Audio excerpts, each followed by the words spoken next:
The skyline over Lake Erie had just begun to glint orange and brown, a warm mirage in the heart of Cleveland. It was July, the air thick with preseason buzz and the anticipatory grumbles of fans who had long learned to live on hope. But this year, that hope came in the form of a quarterback carousel spinning faster than ever before.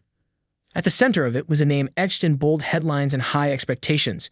Shedeur Sanders, son of primetime himself, Deion Sanders, and college football's golden arm darling out of Colorado. Drafted by the Cleveland Browns with high fanfare, Shedeur entered the dog pound as the potential savior, a fresh arm with swagger and intellect, molded by media attention and a high-octane collegiate system. But fast forward 3 months and something unexpected had taken root in Berea. The fall behind. Whispers became louder at training camp. Shedeur's not getting first-team reps anymore. Did you see Pickett in that 2-minute drill? Dillon Gabriel just carved up the scout team with laser precision.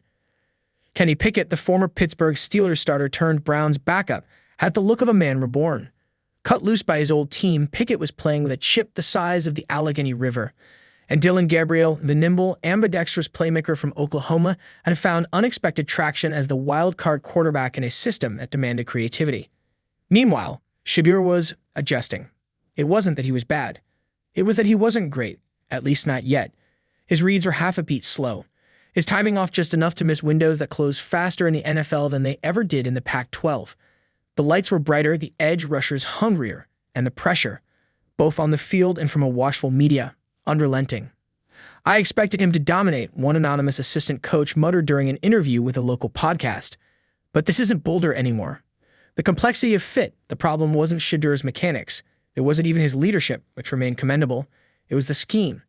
Head coach Kevin Stefanski had doubled down on a complex West Coast style offense, demanding fast processing, rhythmic timing, and full field reads. It was an offense Shedeur had not been groomed to run. At Colorado, he operated with the freedom of a point guard, directing plays with improvisation and flair. In Cleveland, precision was king. Kenny Pickett, by contrast, had already lived in an NFL locker room. He understood the language. He didn't wow in Pittsburgh, but he survived. And now, with less pressure on his shoulders and a simplified playbook tailored to his strengths, he was thriving. Dillon Gabriel, meanwhile, was the dark horse who turned heads. Undrafted, unsigned, then signed late, his mobility, sharp release, and decision-making had won him fans in the QE room. He was Stefanski's project, and as often happens in football, the project was outperforming the prototype. Public pressure and prime expectations, it didn't help that every throw Shedeur made was a headline. Being Deion's son carried perks, but in Cleveland, it also brought heat. Every incomplete pass was scrutinized. Every practice report went viral.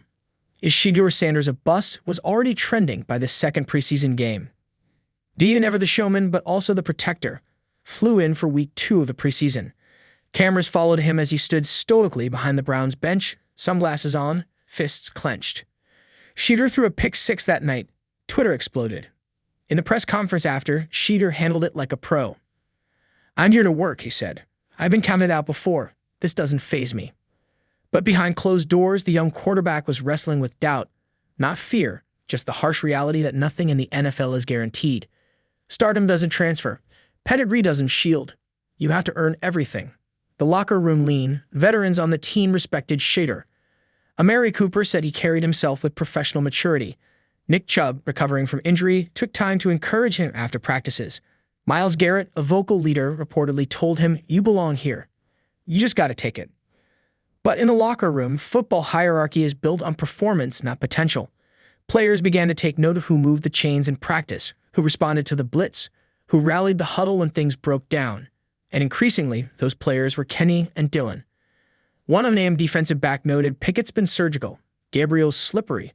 Shedeur, he'll get there. But right now, he ain't there." A quarterback room divided. The Browns found themselves in unfamiliar territory. Not a lack of talent at quarterback, but an abundance. And yet, instead of clarity, it brought confusion.